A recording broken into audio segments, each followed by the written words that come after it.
Hello, I'm Isabella. Since I was a kid, I've been very interested in collecting dolls and figurines. Monster High, Rainbow High, Barbie, Bratz, blind boxes, My Little Pony. If you can name it, I've probably collected it at some point. I just think the level of artistry and detail that goes into a lot of these toys are beautiful and admirable, especially considering a lot of these are just playlines for children. I can cite my interest in collecting toys as a huge inspiration for my art even to this day. But one series that has had probably the most impact on both my collecting hobby and artistic journey is none other than Ever After High. If you don't know, Ever After High was a doll line paired with an animated mini-series released by Mattel. It follows the children of fairy tale legends such as Snow White, Cinderella, Rapunzel, and a ton more. It followed these characters as they went to Ever After High, a boarding school. Here, they participated in Legacy Day, which was where each student would sign the Storybook of Legends and pledge their destinies. This means that they promised to follow in their parents' footsteps and play out whatever fairy tale character they were assigned to at birth. For instance, if your mom was Cinderella, when you signed the Storybook of Legends, you pledged to live out the life of Cinderella, glass slipper, and all. This concept has a lot of downsides though. What if you fall in love with someone outside of your story? What if your parent is a villain but you don't want to be evil? What if you simply just want to follow your own path? That's where the Rebel and Royal students come in. Rebels are students that do not want to sign the Storybook of Legends, and Royals are students that want to follow tradition. A lot of Rebels are usually children of villains, while a lot of Royals are usually, royalty. The two main leaders of these groups are Apple White, the daughter of Snow White, and Raven Queen, the daughter of the evil queen.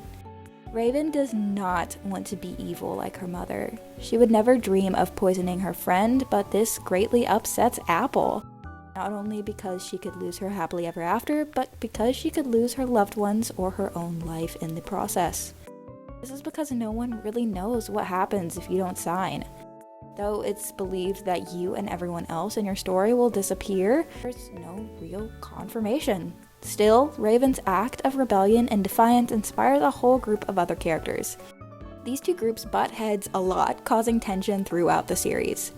There were Ever After High books as well, though it's never quite clear if they're canon or not. Remember in the first book, there were a lot of similarities between it and the webisodes and movies, but after that, they go in different directions. They do provide a lot of character depth, especially with Raven and Apple. I remember loving these books, but it's been so long that I can't really recall any specific events in them. But even so, I thought it was interesting enough to mention. Ever After High was released in 2013, and the first 4 dolls to come out of this series were Apple White, Raven Queen, Briar Beauty, and Maddie Hatter. These were known to be the main 4 of the series. For fun, I wanted to revisit these characters and give them all new looks. I like the original designs for the characters, but they do feel very much of their time. I wanted to modernize them a little bit, similar to what Monster High did with G3. So, let's get into it! I am Apple White, daughter of Snow White. Now, I know amongst the fans, Apple has always been a bit of a controversial character. This is because she can easily come off as being self-centered and selfish. As a kid, I really did not like Apple at all. But now, I really don't mind her. While I think some of her actions are still selfish, I can see more of where she's coming from.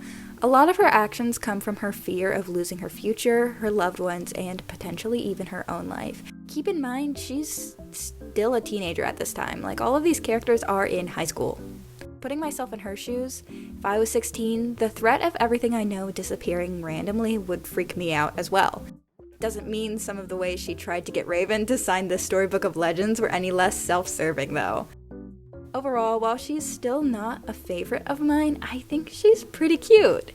In her original design, Apple is blonde. This causes a lot of insecurity for her because, as you know, Snow White is supposed to have hair as black as ebony. So I decided to keep the hair blonde since it's just so iconic, and I think it adds some depth to her character. It doesn't feel like Apple without it.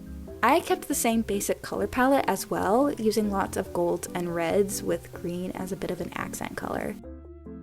In the original though, there's quite a bit of black in her design throughout. I never really loved this. I just kind of feel like it's a bit random, so instead of using a black trim or black socks, I decided to just make more gold or white elements. I feel like this contrasts her even more from Raven since the two are narrative foils. I really wanted to keep her design looking cute and sweet, but not in a way that seemed childish or immature. These characters are in high school, so I didn't want to dress her younger than she was supposed to be. I feel like I did a pretty good job with this. I decided to keep a similar silhouette to her original design since the round skirt and round sleeves create this sort of apple shape, which I think is super cute. While coming up with her design, I pulled a lot of inspirations from certain women's fashion from the Romantic era, as well as some twee fashion trends such as the socks and the shoes and the layering of the dress. I think this combination makes her look both modern-y and princessy. With this redesign, I think the thing I struggled with most were the colors and the contrast. The pale skin, blonde hair, red dress combo didn't allow for too much contrast. I didn't want to make her entire dress red because I felt like that was overwhelming. I also knew the gold would blend in with her hair and skin. I tried to implement reds, darker golds, and greens where I could, and I think this worked fairly well. I do like the overall design I came up with, but if I ever went back and designed her again, I think I would keep this predicament in mind. Here she is! I think she came out really cute. Her outfit reminds me of apple pie. I'm sorry, Apple, but I don't want anyone to tell me who to be. I mentioned briefly that Raven and Apple are narrative foils. They're roommates, friends, but also on two sides of the main conflict of this story. Raven also wasn't my favorite from the series either. I liked her decently enough, but I've always had a lot of sympathy for her character. She's just a teenager with a big heart, and everyone is scared of her simply because of her lineage and the potential of what she could become. Yet, throughout the series, she stays true to herself, which I think is really admirable. I know if I was in her shoes, I would not have the same amount of grace and patience that she does. In her original design, Raven has this punkish look. She wears lots of purples, blacks, and silvers. I honestly like this design, but there are certain parts of it that make me raise an eyebrow. Specifically this big silver collar thingy. I think it provides good contrast, but I never really understood what it was supposed to be. It's supposed to look like feathers, but in her doll form, it's just this kind of big hunk of plastic I remember being really annoyed by. Her look really isn't that punk. I know they're marketing to kids, but I just think they could have gotten a little more inspired with it. That being said, I really wanted to try doing a goth take on Raven's design. I've redesigned her a couple times in the past, but I think my previous iterations of her couldn't really figure out if they wanted to be goth or punk. Plus, I think Raven being more goth fits into the story really well due to the fact that people easily judge her and her appearance because they believe she is evil. I know many people have this same mindset about those who are really into goth fashion, which I think is a little ironic because I've had nothing but positive experiences with people into this subculture. I decided to go with a pretty monotone palette for Raven, using mostly dark purples with some green and silver sprinkled in. While I'm not a huge fan of monotone palettes, I thought it would be fitting for this specific design. I think it also makes her green eyes and necklace pop more. For her hair, I decided to make it more magenta. I was mainly inspired by Raven and her mom's designs from Dragon Games, which is one of the many Ever After High movies. I don't know, I just think the magenta looked super pretty, and I haven't seen many other people use this hair color for Raven. I also gave Raven white foundation. This style of makeup is pretty well known within the gothic community. I thought it would be a super unique choice for Raven. I also think it contrasts the rest of her design really nicely since her clothes and hair are dark. I think what I struggled with the most for this design was the clothes. While I did gather a lot of inspiration, goth or punk designs have always been pretty difficult for me. I don't know why, but I feel like I tend to make these designs look too basic despite having a lot of reference. But overall, I think she came out nicely. And here she is! I feel like this went in a different direction than her original design, but I still think it's pretty true to her character. If I'm gonna be catching Z's for 100 years, I gotta live it up now. I remember when I was really into this series, Briar was never a character that really enticed me. Okay, I know I keep saying I don't like this character, I don't like that character in this video, but I promise I loved this series. I think I was just drawn to characters like Ashlyn, Ella, and Cerise Hood way more. I don't know why, but either way, I think I was just never super drawn to her design. I honestly don't love Briar's design. I know a lot of people adore her, but I think the pink and black combo just never felt super princessy to me. I really wish they added at least another color to her. I also don't love her clothes. I really hated when After High decided to give their characters this like kind of half mermaid skirt that was like poofy but also was like tight at the bottom. While it makes sense for Briar because it looks like a rose, it's always a style that I think is ugly. I also hated when they gave characters these like plastic shoulder pad things. It's the same with like Raven's silver like thing that she had in her doll. Anyways, it's just plastic that doesn't need to be there. I think this original design focused more on the fact that she was a party girl rather than the fact that she was mainly an adventure seeker. So, in the original series, Briar's main focus is to live it up before she is cursed to sleep for 100 years. Throughout the show, she can be seen doing activities such as bungee jumping, ziplining. I think she even skydives at one point.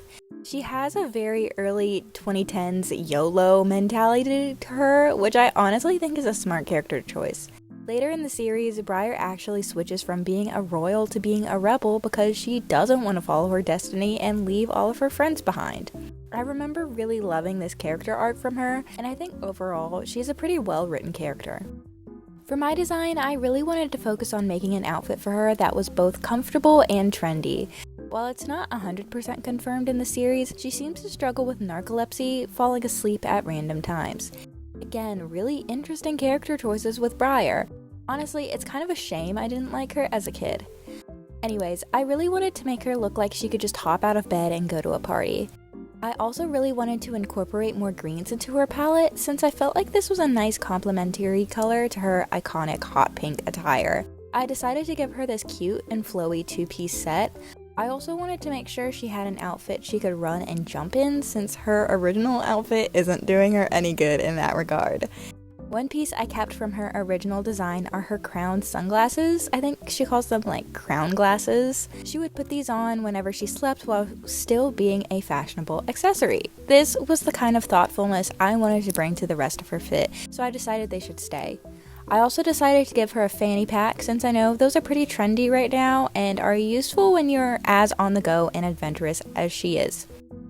I think if I were ever to redo this design, I would explore a bit more with colors. While this palette is more diverse than her original design, I just feel like I could push it even more. And here's Briar. Honestly, I love her outfit. It's so cute, it looks super comfy, and I want it. Tea time! As a kid, my favorite of the main four characters was Madeline, or Maddie, Hatter. I was also a huge fan of Pinkie Pie when I was younger, so her bright colors and whimsical personality instantly drew me in. Now, Maddie is a little different from the other girls because she's a Wonderlandian. In the original story, due to Raven's mom basically poisoning their home, many Wonderlandians had to flee to the fairy tale world, and the link between the two places was severed, leaving these characters stuck. Luckily, Maddie and her father, the Mad Hatter, were able to escape, along with characters such as Kitty Cheshire and Lizzie Hartz. This is one of the plot points that the books touch on, as well as movies such as Spring Unsprung and Way to Wonderland. The Wonderlandian students were always some of my favorite characters, and I would love to do a separate video redesigning the rest of the group. Lord knows some of them need it. Because she is Wonderlandian, Maddie has a couple quirks. She's known to break the fourth wall throughout the series, usually talking to the narrators directly. She can also speak Riddlish, which, like the name says, is a language that's pretty much entirely composed of riddles. Her hat also acts similarly to Mary Poppins' bag, and she can store pretty much anything in there. I'm pretty sure in one scene in the original show, she pulls out like an entire tea table, which is crazy because her original hat is this like tiny teacup that just sits on her head. She is also Raven's best friend. I think their relationship is super, super cute. Although she states to be a royal due to the fact that she wants to follow in her father's footsteps, she labels herself as a rebel because she supports the cause, which I think is super sweet. And also, Raven's mom poisoned her home, but she still loves Raven nonetheless. I feel like she's one of the few characters since the beginning who knows that Raven is nothing like her mother and will never compare her to her mother. Maddie is just this cutie pie. She's super sweet. I love her, which was why I was so excited to draw her. I stuck to her original color palette of teals, purples, and yellows. Although I feel like I gave her a pretty different style compared to her original design, to me it still feels a lot like Maddie. I gave her lots of layers and patterns, taking inspiration from very maximalist styles. I think this is why I had the most fun with her design. I loved all the little choices I made, from her pattern tights, to her tie turned into a bow, to her little beret. I think the detail I like the most, though, is her teacup holder.